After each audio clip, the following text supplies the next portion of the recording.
Thank y'all for coming. Now I'm hungry. We did this book for a lot of reasons. The main one was it's a tough year for my mom. She had a battle with cancer, and she endured a massive surgery and then 2 years of chemo in her 80s.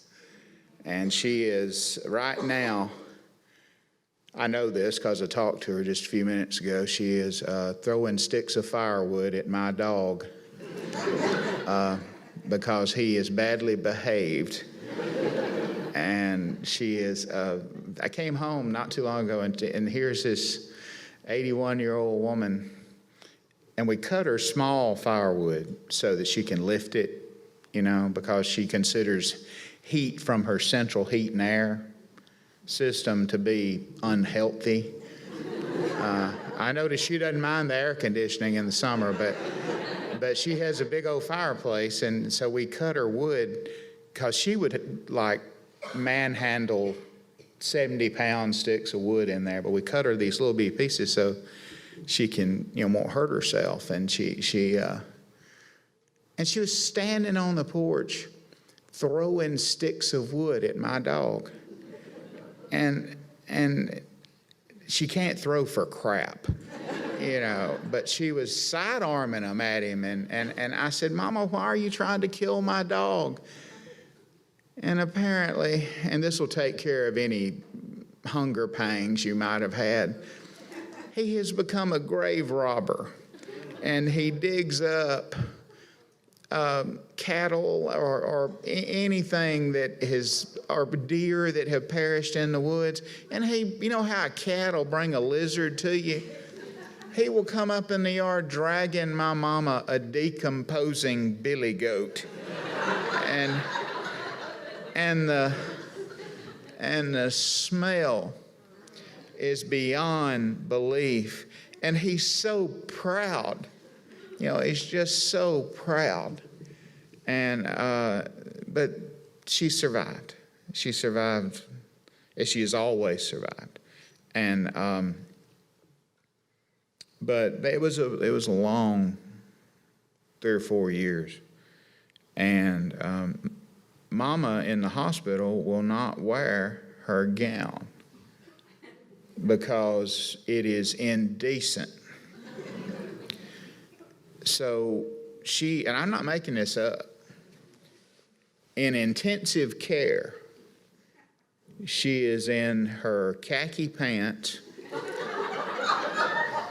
with her long-handle thermal underwear. This is in summer. And her canvas shirt and her khaki jacket and a hat and her shoes with 2 pairs of socks because her feet get cold. And the doctors have to treat her through those clothes. And I mean, think about running an IV through 4 layers of union suit. And one person knew what a union suit was. But there was an awful, the doctors would tell her, you need to stay just a little bit longer, and she'd get mad. And mostly because her garden was going to weeds, and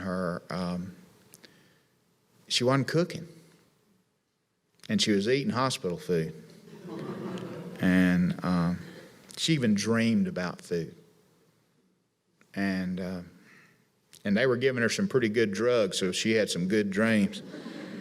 And so I had to go and get her clothes, changes of clothes.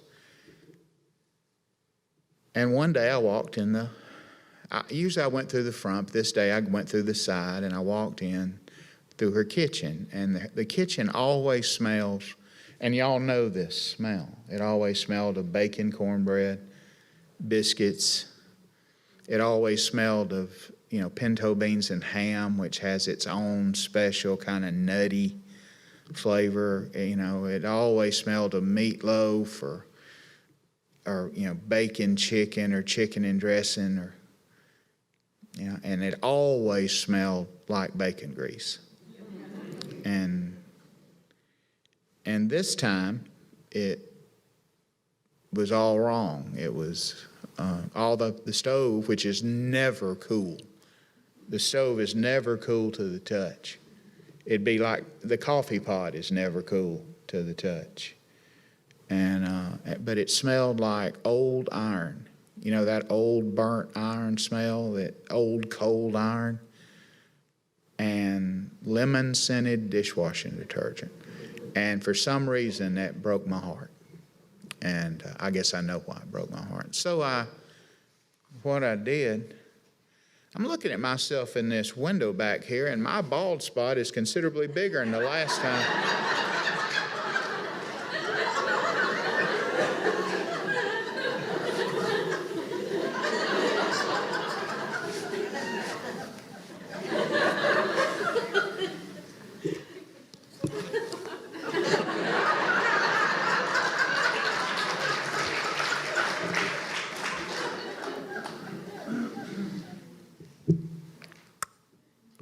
Just because I talk slow don't mean I'm dumb. So I just stood there for a minute, and it made me think about asking her for a recipe all those times, and she'd say, "Well, hon, I ain't got no recipe. I never had a recipe." And I guess I just would hear that, and then and then she would talk me through things. Like once she had to talk me through a Christmas dinner. I was in Los Angeles and I could not get home. And imagine trying to make pinto beans and ham and in Los Angeles. And quite frankly, my pinto beans and ham are pretty good, but they're not hers. And it just occurred to me that she was right. There were no cookbooks. There were no recipes in a file or in a little index card box. There was none of that. Never had been. So because she and I were going to be pretty well marooned anyway, as she recovered, we just started talking about food. And in a way, I'd always talked about food. I'd always talked about food. So it turned out to be some of the most fun I've ever had. Those of you who've read my books know that there is some sadness in them, some great sadness in them, and there's some grit in them. We were not a gentle people, except in the hearts of maybe my mother and my aunts and my grandmother. We were just not a gentle people. So there's a good bit of shooting and killing and fighting and stabbing and this one, there is sadness, but it is the narrative of our food. And there's only one killing in it that I can think of. And there's a couple of shootings, three shootings, but mostly it's just theft, and during the Great Depression, my great-grandfather saw no reason why. He didn't like landlords anyway, so he saw no reason why there could not be if he saw a pig trotting by, he kind of saw that as a pig for the world. My uncle stole pig's feet, which you'd think they'd miss less than a good ham, from my Uncle Newt Morrison's smokehouse, and also stole chickens, but they preferred to steal from the smokehouse because, quoting my Uncle Bill, a ham don't make much noise.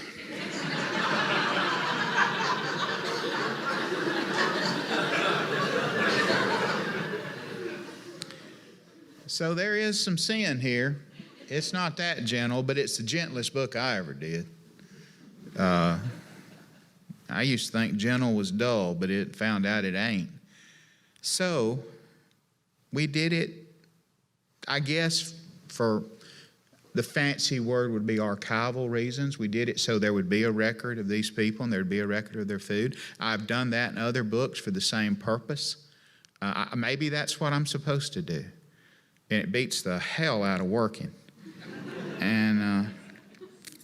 But I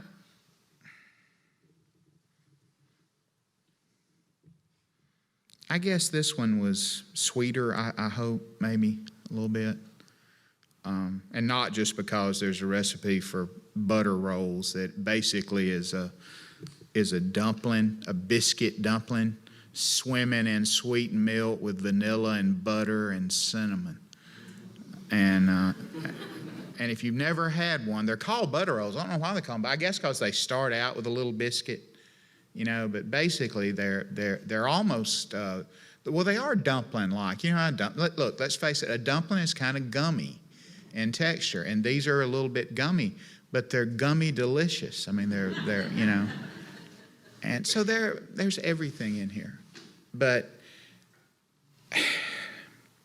it begins, the genesis of our food is not a sweet little old lady, you know, with flour on the end of her nose and you know, dusting her apron off.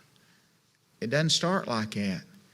It starts with a mean old SOB, a mean old man named Jimmy Jim Bundle.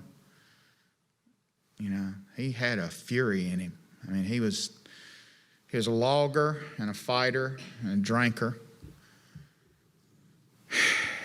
And he had been involved in a terrible fight. Jimmy Jim is the one, if you hearken back to Ava's man, Jim is the one who bit the man's finger off in the fist fight and then went home and put it on the mantle.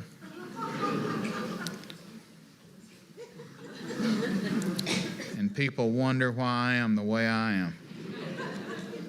But Jim could cook. He cooked for logging crews. He cooked for farm crews. He cooked for chain gangs. And he cooked the food of the people of the foothills of the Appalachians. He cooked collards that you only picked after the first frost because that is when they were at their best.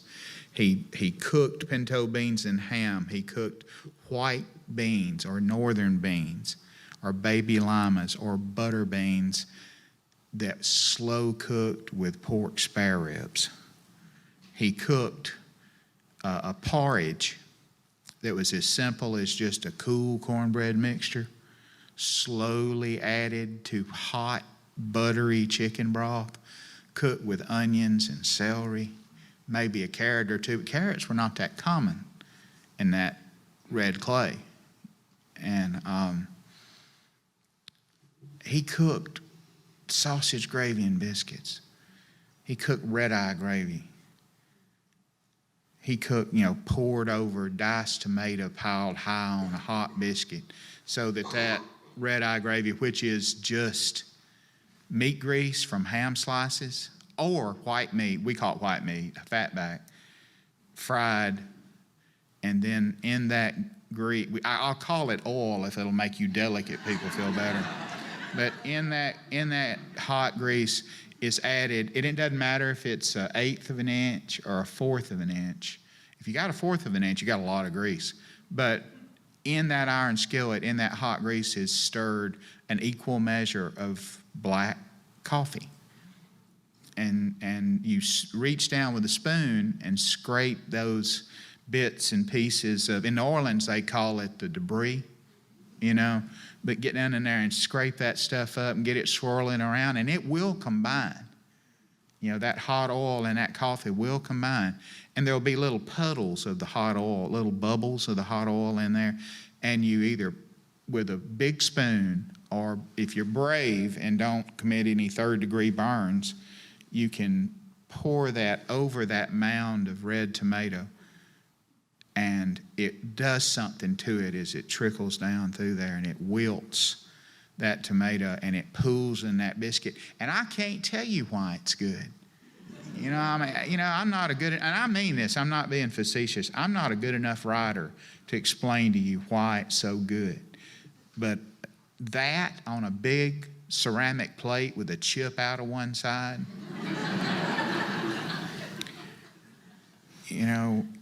that and one of those ham slices and 2 fried eggs, and grits if you can get them. And I'll eat grits with anything. If you've never had fried trout, like brackish water trout, and I guess it would be just as good with brook trout or with, but fried trout with cheese grits and beets, sliced beets. It might not, but again, it's never mind. Anyway, I got sidetracked. This was my point. But Jim was a savant of food, and not just that heavy food, but lighter things. Sweet corn at just the right day. Pulled at just the right day. Stewed squash. Fried okra that is not some sports bar kind of thing, when did fried okra get to be like a sports bar? But just lightly dusted with cornmeal and fried in just enough grease to avoid a catastrophe. And, green fried tomatoes, stewed everything, stewed cabbage, he would make porridge, like I said, and then he would fry cabbage or stew cabbage and fry apples. And, just think, how, I don't know, winter day, how good that would be. And, we're like y'all, we have real winter. We don't have that veranda winter, But Jim was our savant. And my grandpa, Charlie Bundrum, married my grandma Ava for love, because she sure as hell couldn't cook. and married her under false pretenses. Her false pretenses, because she had her sisters were the instigators. They packed a box supper, and how people would bid on them at dances, and he saw her and thought she was lovely and bid a whole $1. Think about that, a whole $1 back then, before the Depression. And for this box of fried chicken and pie and, good biscuits, and everything about it was good. And he fell in love, and they married, and then he found out he had been bamboozled. Her sisters, tired of her peculiarity and hard-headedness, did it to get her out of the house. So they married, and she proceeded to starve him to death. And as a matter of fact, that's my favorite quote in the whole book. So my grandfather, who had several jobs, he was a well digger, he was a carpenter, he also made liquor and packed it out of the mountain. And he never got caught for making it, but he did get caught once for packing it. Well, he got caught several times for packing it out. But you know how county sheriffs are. They say, if you ever do that again, I'll send you off. And that's worse than going to jail. Sending you off means they send you to either the federal pen in Atlanta or the state big house down there. Back then it was Kilby. And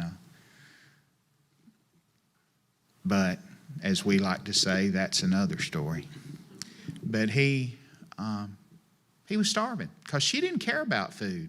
My grandma, she was that big around, and she didn't care about food. She saw no point in it. And she would make vegetable soup with no salt. Now think about that for a minute. With no salt. Tomatoes love salt, right? And no salt. And she would make biscuits that rose to the height of a vanilla wafer. And I'm not making this up. She probably invented the tortilla in Northeast Alabama, because she would make cornbread that would be like a sheet of Blue Horse notebook paper.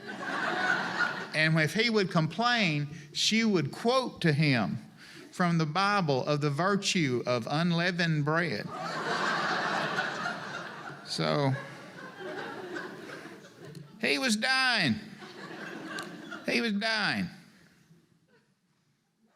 He was skinny anyway. Now he's like, and he tried. He got old women to come in and try to teach her to cook, because he thought that was the wisest course, and it usually is the wisest course. She ran them off. Kinfolks, third cousins, friends, neighbors. My grandma, if you have not read the book Ava's Man, you should, because that is a study in beautiful, streamlined individualism. There wasn't anybody on this earth like Ava. So, in desperation, he thought of his daddy. But there was a problem. He had been involved in a killing and had to flee across the state line into the high mountains of North Georgia. Now, I wish there was a prettier way to say this, but he was hiding out. And there's no telling how long he might have stayed.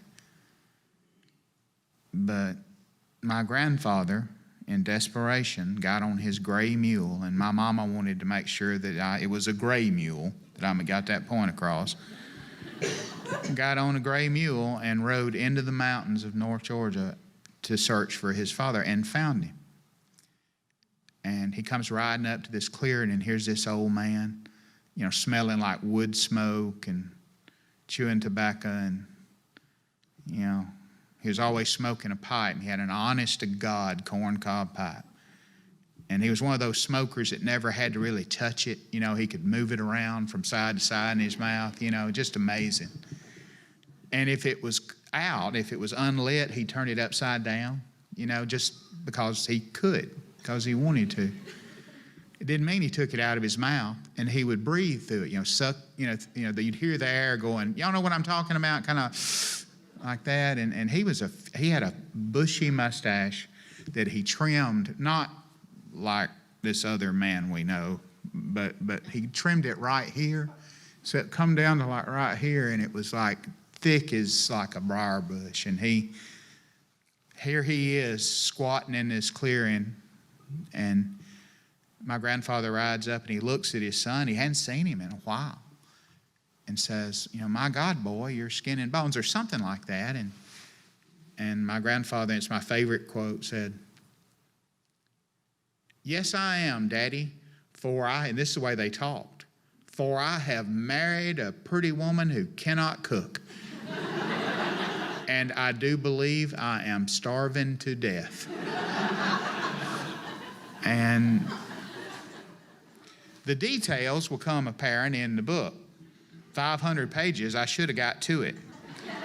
But it's the story of him getting up behind that mule and coming home with his boy, and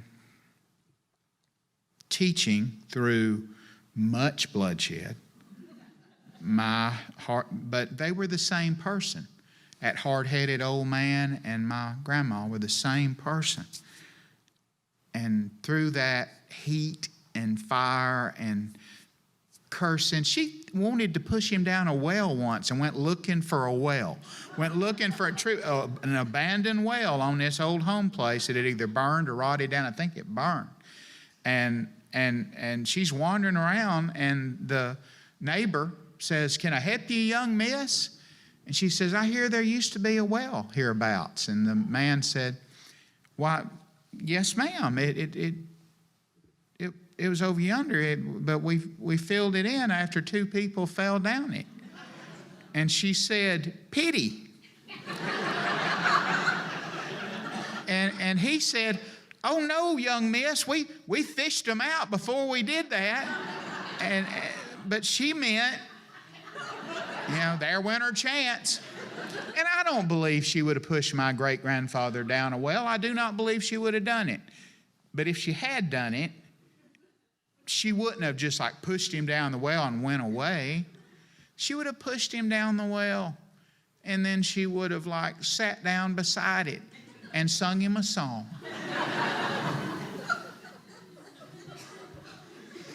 So that was the genesis. And, he taught my grandma taught my mother and her daughters, and then she cooked it for us. But some of those recipes go back to before white settlement in this part of the world. Some of those recipes go back to the creeks. That porridge recipe is old. They mixed it with rabbit. We were mostly chicken in our recipe, but rabbit, squirrel makes a good kind of dumpling or porridge. I don't really like squirrel because they're cute, and I don't like rabbit because I really like rabbit. I just ain't gonna eat no more rabbit. I'm not gonna do it. I don't care how many times they show it on the Food Channel. And I like pigs, but I'll eat a pig. I'm going to read just a paragraph, and then we're going to take some questions. And y'all have heard me before. This ain't nothing new. I ain't got no better. Matter of fact, I might have gone considerably downhill. But I do hope you like this book. But this is the beginning, and it explains a lot. Since she was 11 years old, even if all she had to work with was neck bones, pepper grass, or poke salad, she put good food on a plate. She cooked for dead broke uncles, hungover brothers, shade tree mechanics, faith healers, dice shooters, hairdressers, pipe fitters, crop dusters, high steel walkers, and deep well diggers. She cooked for iron workers, Avon ladies, highway patrolmen, sweatshop seamstresses, fortune tellers, coal haulers, dirt track daredevils, and dime store girls. She cooked for lost souls stumbling home from Aunt Hattie's beer joint, and for singing cowboys on the AM radio. She cooked in her first 80 years more than 70,000 meals, as basic as hot butter biscuits with pear preserves or muscadine jelly, as exotic as tender braised beef tripe and white milk gravy, all in kitchens where the only ventilation was the banging of a screen door. She cooked for people she'd just as soon poison, and for the loves of her life. She cooked for rich ladies in town, melting beef short ribs into potatoes and hot Spanish onions, another woman's baby on her hip, and sleepwalked home to feed her own boys home-canned blackberries dusted with sugar as a late-night snack. She pan-fried chicken in Red's barbecue with a crust so crisp and thin it was mostly in the imagination, and deep-fried fresh brim and crappie and hush puppies redolent with green onion and government cheese. She seasoned pinto beans with ham bone and baked crackling cornbread for old women who tugged a pick sack, and stewed fat spare ribs and creamy butter beans that truck drivers would brag on 3,000 miles from home. She spiked collard greens with cane sugar and hot pepper for old men who fought the Hun on the Hindenburg line, and simmered chicken and dumplings for mill workers with cotton lint still stuck in their hair. She fried thin apple pies in white butter and cinnamon for pretty young women with bus tickets out of this one-horse town, and baked sweet potato cobbler for the grimy pipe fitters and dusty bricklayers that they left behind. She cooked for big-haired waitresses at the Fuzzy Duck Lounge, shiny-eyed pilgrims at the Congregational Holiness Campground, and crew-cut teenage boys who read comic books beside her banana pudding, then embarked for Vietnam. She cooked most of all to make it taste good. Because how do you serve dull food to people such as this? She became famous for it, became the best cook in the world, if the world ends just this side of Cedartown. But she never used a cookbook, not in her whole life. She never cooked from a written recipe of any kind and never wrote down one of her own. She cooked with ghosts at her right hand, and you can believe that or not. The people who taught her the secrets of Southern blue-collar cooking are gone now, and they did not cook from a book either. Most of them did not know how to read.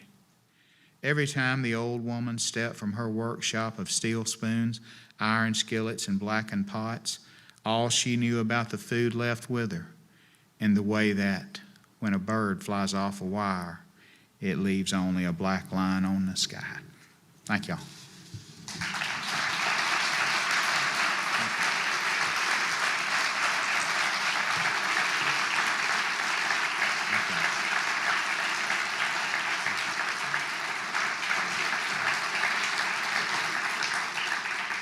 Y'all remember when we used to be able to go long minutes without toting a bottle of water around with us? A whole nation of dehydrated people, we didn't even know it. I guess because it would have just been damned inconvenient to carry a water bucket around with us everywhere we went. So let's take some questions. I know y'all, I've been here before. You are not bashful. So is there anyone that is just dying to know the deep under... Oh, sweet Lord, that scared the hell out of me. Is there anyone that has a question? Yes, ma'am. What did your mother think about the book? Oh, we'll choose not to answer that one. No, she look, it's like every other book I've ever started in my life. At first, she just didn't see the point to it. She never understood that All Over But the Shouting was important to people. And then after about a few tens of thousands or maybe more than that, people wrote her and told her, or stopped her and told her, or sent her presents in the mail, then she began to realize that if maybe it was important to them, it was maybe important, period. But, everybody did that. And everybody did this in her world. I told her, she said, "What are you going to even call it like that?" And I said, "We're going to call it the best cook in the world." And this look of disgust came on her face, and she said, "I wasn't even the best cook that lived on our road." And she said, "My mama was a good cook, and my sister Edna," and my Aunt Edna passed a few years ago, but she was an excellent cook. But then my mama's pride took over, and she said, "Now, I guess me and Edna did run a good race." And I just told her, I said, "Mama, that may all be true, but the third best cook on the Roy Webb Road don't sing. It doesn't sing. This sings. This sings." This is one of my favorite book titles. And, those of you who've looked at it or have read it know it's a cookbook in that it has recipes, but they are written. They're not just static. They're written. And Mama comments all the way through them and tells you exactly what she thinks. Now, that doesn't mean she makes it any more clear. It just means that she tells you what she thinks. And I don't know, I'll be honest with you. She can't see really anymore. I mean, she can see enough to watch like Jimmy Swaggart on the TV or her Western. She's been madly in love. She's been carrying a torch for, I guess, about 60 years for Jim Drury, the Virginian, on the Virginian, the title character on the Virginia. She's been sweet on him for a long time. Then she saw him on TV, and he'd got old and he'd got fat. Oh, and it just broke her heart. And I said, "My God, Mama, what did you think was going to happen?"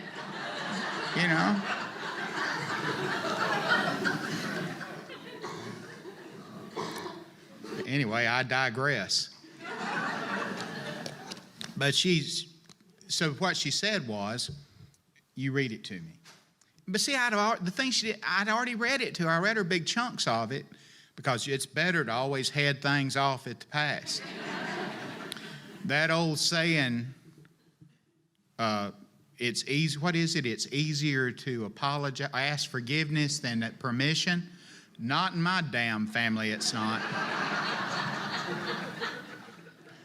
I went to a book signing in my hometown.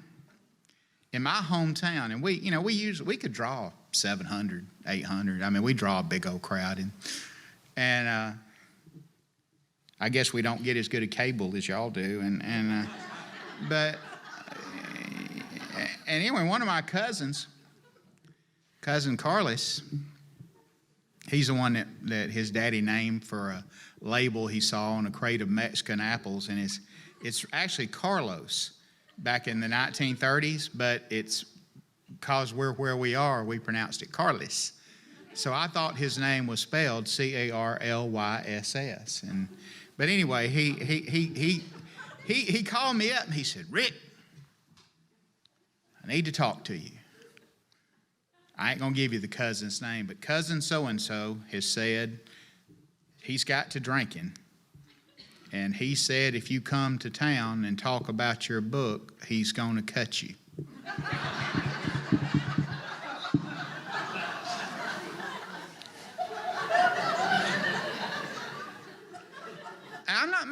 Look, there are many witnesses to this. I took the stage in the Leon Cole Auditorium with like some of the biggest policemen you have ever seen. Yeah. Look, I ain't above mixing it up. If it had been a cousin who'd said, I'm going to kick your behind, then we could have joined in that endeavor. It would not be the first time somebody knocked me down. I have been knocked down so hard I tried to crawl under a Torino to get away. And so, but listen, cutting is different. Right? Look, shooting is sudden, but cutting is the deliberate, terrible thing. And I didn't want to be part of that. And so I didn't really mind the police, except, here are all these tough old boys that, I went to school with, and all these tough old boys who knew me. I'd done pick and shovel work with them, and I have to take the stage with a security detail. So I don't know how we got off on that, because you asked a really good question. But the point is, I have to read it to her out loud, anew. And I got her CDs, I always do the digital. I do the audio. I read it because I have such a mellifluous, eloquent, sophisticated Southern accent. And that you just can't find a good white trash Southern accent. Just, let's face it, you just can't stop on the side of a dirt road and find somebody that, well, actually you can. But I think she will like it. I think that her pride will take over. And, again, she already knows 90% of it, but I think when she hears me read it to her, and besides that, if I get to a part I think she won't like, I'll skip it. So let me go. Oh, yes, sir. To you, is the book less about the recipes and more about the stories and the traditions behind them? That's a good question. And yes, it's more about the narrative because we got the stories. Have y'all ever heard the phrase dog's breakfast? In journalism and newspaper business, that was a story that didn't quite fit here and it didn't quite fit there, but it needed to be done. It had a bunch of good stuff in it.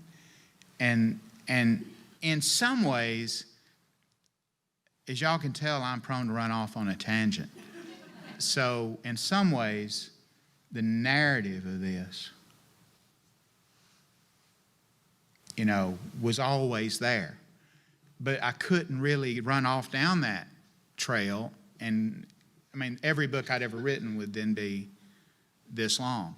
So the stories we had these great stories. The night the pig, I love this phrase, the night the pig suicided itself. You know, my grandpa didn't like, you know, he didn't like landlords, and he inherited it. Scotch Irish, you know, he didn't like landlords, so he would move his family. Sometimes I think he did it just for sport. He would move his family like a month after the rent was due, and they would move in the middle of the night. And if they went across the state line, again, that's like crossing the line of demarcation. You know, if you went across the state line, it's like we had a wall there. You know, so he would move. And one night he was moving, and he had to move the pig last, and the pig was as long as me and probably weighed between 500 pounds. We're talking massive hog. And they were trying to prod it toward a chute to get it onto the back of the pickup truck where they had sideboards. And, well, he didn't want to go that way.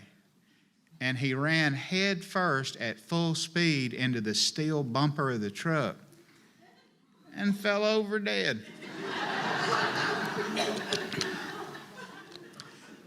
Causing my Grandma Ava to say it suicided itself. And my mama, I'm not making this up. This is honest God truth. My mama, and this is how stories go in my family. She said, and I swallowed my marble.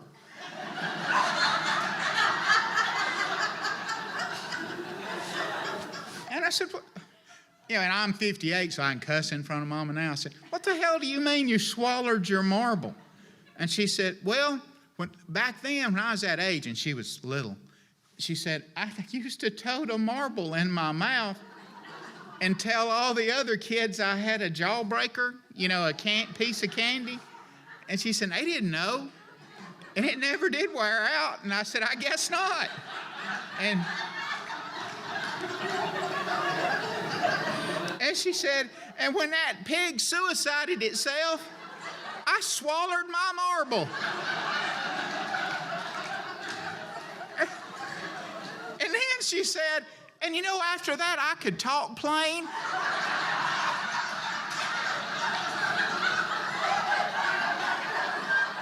I said, why couldn't you talk plain?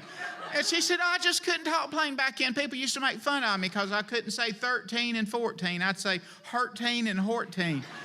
And I said, do you think that was because you had a marble in your mouth?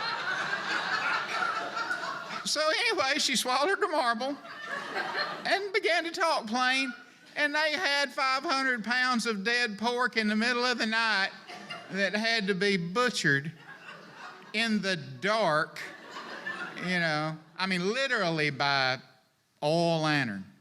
Because you don't want a bright light, and you can't really process it. They had to chop him up. Think mafia, you know. They had to chop him up and put him in big tubs, wash tubs, and haul him off that way. And so they get him to the new house, you know, before dawn, because you got to get out of there before dawn. And get him to the new house. And my grandma Ava rewards them by frying a big skillet of hog liver. No, I know. I mean, I'm the way. I mean, look, some people like it. I never have been able. I love chicken livers. I can eat 1,000,000 of them. I really don't like hog liver. Does anybody like hog liver? It's okay if you raise your hand. It's fine. You like it? Yeah. I mean, look, onions and gravy. It's a good excuse for onions and gravy.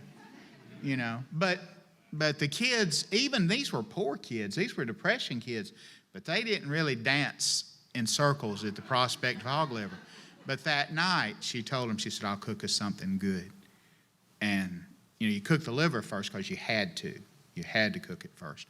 But that night, she took the spare ribs. And I remember, this hog is this high at the ridge of its back, this wide, you know, which is, those hogs were long and not necessarily big-bellied, you know, but the ribs were probably that long. And the end of the rib was probably as big as my fist, and that luscious fat. And And what she did, she took big butter beans, what they call in the grocery store large limas, and she just put them on to slow cook with one small whole onion. She just put the whole onion in there, the right amount of salt, and then she just put those ribs in the beans, and they cooked together for 3.5, 4 hours. And I mean, just imagine, the mixture, of what that was like. So now I forgot that damn question. But the point is, no, the narratives, the narratives we had, it was the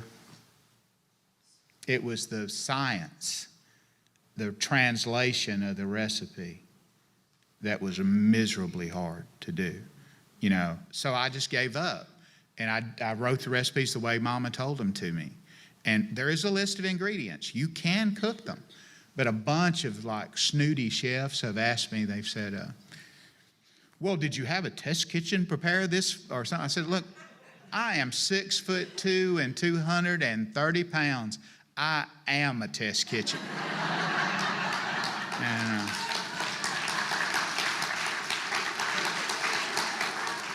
but it was, that was hard. So yeah, I think it was the narrative, the story. Now, sometimes if there was a dish that I just loved, of course fried chicken had to be in there, and then you just get lucky, But see, here's the thing. The recipe you use does not have to. How many times do you think they cook fried chicken? Probably once a week not during the Depression, but once a week in fat times.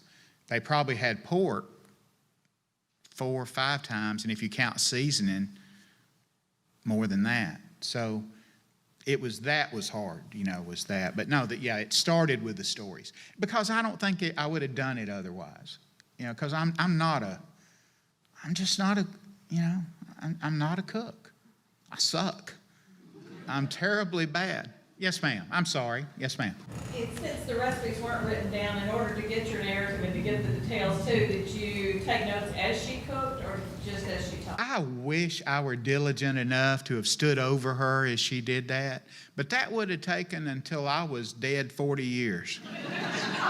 So what I did was I sat beside her. My mama has a big leather chair, and Mama's almost 6 feet tall. I mean, Mama's tall. So little chairs, she looks like a kid in a children's room with her knees up high. She's got real long legs. Her legs are longer than mine. I have a Toyota Land Cruiser, old Toyota Land Cruiser, and she just steps, it's 4-wheel drive, she just steps into it, my daddy was, kind of like Alan Ladd. He was a small man. So all our height, all the boys are genetic experiments, no, what I did was this. She sat in her chair, her big leather chair, which she calls her depression chair. And I said, why, Mama? Because I bought that damn chair at Haverty's. I know it wasn't no damn depression chair. Go to Haverty's and try to buy a chair. And then when you come back without your car, see how that worked out for you, But I found her a big old comfortable leather chair, and everybody's out there going, but she sat there, and I sat next to her in my own she calls it the depression chair because that's where she sits when she's depressed. But she sits there all the time, which don't make me feel good. So basically, I went into debt to get her a chair to be depressed in. But anyway, moving right along, I'm not bitter about that. And so she sat there, and I sat across from her or beside her, and I said, all right, today we're doing what she calls chicken broth, which is like a porridge. Today we're doing that. Where'd it come from? Tell me. And I knew the genesis of it. I knew the stories. But I had to do that because that was one of my favorite things. That one started with a recipe. And then I said, tell me where it comes from. And then it was just very easy because that was the period when the old man was teaching Ava to cook. So the narrative then was just, I was able to join the narrative in the food. But I just sat beside her and I said, okay, tell me how you do this. And I had seen her do it through the kitchen door, because as children, she wouldn't let us in. I mean, we always had some kind of terrible effluvium on us. And it was, we were nasty children. And Mama wasn't so fastidious that that's a word, right? Is that a good word? Did I say it right? Look at me go. But she, God, almost fell down. But she just wouldn't, she likes to be alone when she cooks. And then it occurred to me, and this was the whole point of this book, she's never alone when she cooks. Her mama's with her aunts are with her great aunts. Sis Morrison, maybe the best cook in the family line, who, the day she made a real good chicken and dressing, she shot her husband in the teeth with the .22 pistol. Tell me you can't make a narrative out of that.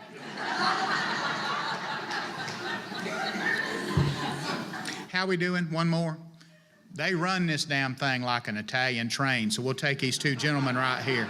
Yes, sir. Let's start with whoever. You go first, and I'll take you and finish up. Unless you're going to ask me an embarrassing question, and then we'll take... Okay. Yes, sir. 10 years ago in Akron, Ohio, we were doing a tour for Prince of Town. Yes. I asked you a question, and you said it was the hardest question on tour, so this should be easier. Okay. And I'm hungry like everybody else after talking about it. But I asked you then, as the first in your family to make a living with your mind outside your body, and I was the same thing, as high school, graduate, college. How do you straddle those two worlds? You respect the people that did what they did, but you have your dream that you can't turn to your family for. You can't turn to your brothers, your mom, any of those people. They can love you and support you, but they can't tell you what it's like to write for the Times or to go be a college professor. And you said, you just go out and do it. And those, I'm sorry. No. I don't know. Go ahead. I'm not traveling around. I'm back here. I'm not calling. I finally came back home. But I remember you signed my book that night because, about, we know this ground that we walk and we can get from these people. But that ground we'll never know until we jump over that fence. Right. And the 10 years since then, and the things you've been doing and teaching and coming back to this book, have you any more answers? Has it been any clearer or... Yeah, I think maybe one is that, look, we know this. You grow up, I remember, look, a lot of people read my books, and no matter how much detail I put in there, they still think it's the Waltons. They think everybody in a big old farmhouse is saying, "Good night, Jim Bob."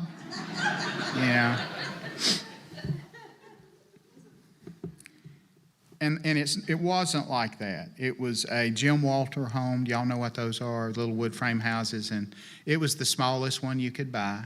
And you could stand in the middle of the living room and with your left hand touch the window looking out on the front yard, and with your right hand touch the wall.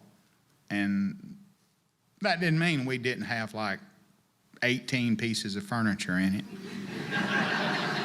And we did indeed have 2 TVs, one big console TV, it didn't work, and a little black and white sitting on top of that. We just did, But we didn't have hot water in the kitchen, and we didn't have a bathroom. Bathroom was out back. We got a bathroom when I was in high school. And we lived in other people's houses. So it's a different kind of... So you spend a lot of time... I don't believe in moral victories. So I really wasn't much of a dreamer. I knew there was a way out. And a good person and a good hard-working person, a thoughtful person, would have got good grades, got a scholarship, gone to college, and then, done something productive. I did something else. But I knew I could tell a story, and I thought that would carry me out. And it did. But it doesn't really. The thing I've realized when my mom got sick, I've always known you can't get away from it, And why would you want to when going home is like, I would bump into my Uncle Jimbo in in the parking lot of the food outlet grocery store, which recently closed because of, downturns in the economy. And Jimbo is 92, was 92, and he looks just like those men in my books, the cover of Ava's Man. And I'd say, "How you doing, Jim?" And he'd say, "I've been running around up at the cemetery." And I said, "Why are you hanging out in the cemetery?" And he said, "'Cause, son, that's where the widow women are."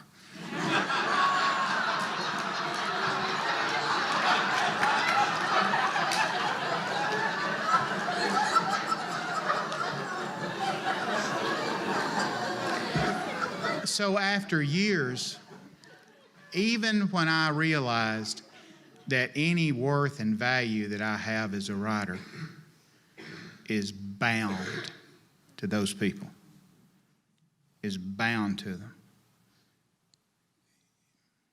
I went and sat with my aunts, Joe and my Aunt Juanita, and they've got a lot of age on them now, and their health is not good. And I sat there and but they survive. And you know how some older folks, there will be a little dust here and there because, they save things. And there were my books on top of everything else, on top of that. So, I guess I knew when I wrote Shouting that you don't get out. I can't answer that question with any clarity because I still don't know. But what I do know is this.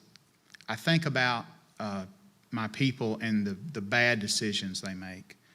Sometimes they make decisions that I think they're bad because they make decisions against their own interest. They make decisions that hurt themselves. They make decisions sometimes based on the way they were raised, or, they were led in the wrong direction by prophets that were not true. But I think about my Uncle Ed, who died recently, and he had steel rods in both legs. He had been run over by a car, and he had steel rods holding both legs together. And when I was a little boy, I would take a chisel and hold it against the bead of a truck tire, and he would swing a sledge and hit the end of the chisel, and we would break that rubber loose from the bead, and then we would patch it and put it back together. But when he'd come down with that sledge, I can still see him in those like oil-stained khaki work clothes, and he'd swing down and he'd hit dead solid. And once I got older and I looked up at him and said, "Uncle Ed, what if you miss?" And the look on his face was just this puzzlement. And he looked at me and said, "Well, son, I won't miss. I won't miss." So I don't know. Which kind of man would I rather be? I know it's easier to do this. It's easier. Room service is a good invention. Even if it ain't real good, you kind of, But what kind of, I can do this. I think I've got this knocked. I ain't going to be the man he was. So I'm no closer. I'm sorry. It took me a damn long time. Huh? You come back in 10 years, and if I don't have an answer, we'll just lie. Right? And then we'll finish. I'm sorry, but that's a good question. Yes? It occurs to me that the culture that produced you is also the one that produced Hank Williams. And his music has a lot of similar qualities. Not as funny, but it's lyrical and it's sentimental. And I wonder if you have any thoughts about parallels or the contrast between your work and his, and for that matter, between yours and the author of Hillbilly Elegy. Well, I'm not sure I have much in common there because I'm, I don't have technically I'm still a freshman at Jacksonville State University. I went to college, briefly, and I did go to Harvard. I went to Harvard on a Neiman Fellowship, but I didn't get to go because I was studious or smart or worked my way to a scholarship or any of that. So I don't know if I've got much in common with that book. My books are different. But Hank, in my wildest dreams, I would like to think I have something in common with Hank Williams. But the one thing I know we have in common is this. What Hank did, and we'll finish on this, and thank y'all for being patient with me. But what Hank did was Hank spread the pain of that life, of those women who, you know, felt those needles pierce their fingers in those sweatshops, and those cotton mill workers that breathed in that dust until they walked away with bisonosis, and coal miners that, I mean, what kind of man can be a coal miner? I mean, my God, what guts it must take to work in a hole.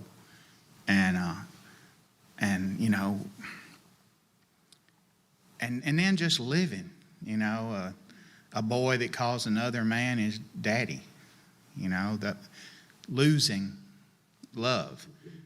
And what Hank did was he spread all that pain out in his songs.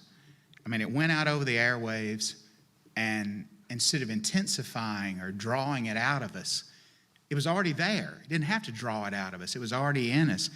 And I wasn't yet born, but I know, listening to my people talk, that it spread that pain out thin enough to where you could stand it. And I hope that if there is a deeper meaning in this. And the reason that I act a fool up here is because, look, if I start talking about the underlying reasons for doing all this, I'll start to cry. And I'm 6'2". I mean, you know, a man my size starts to cry in front of a group of Southerners, they'll drag him outside and beat him to death. We don't want that sensitivity gene to catch on. You know, next thing you know, we'll be writing poetry and voting Democrat. You know, and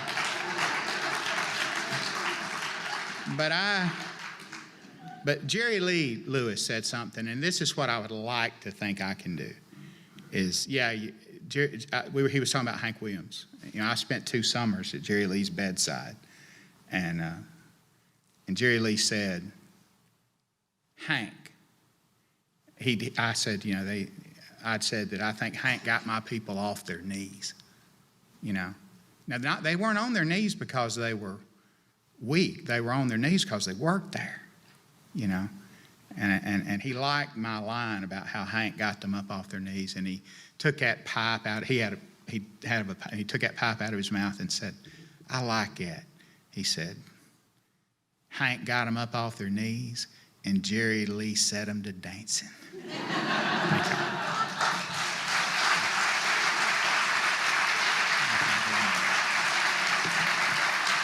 We'll be out here.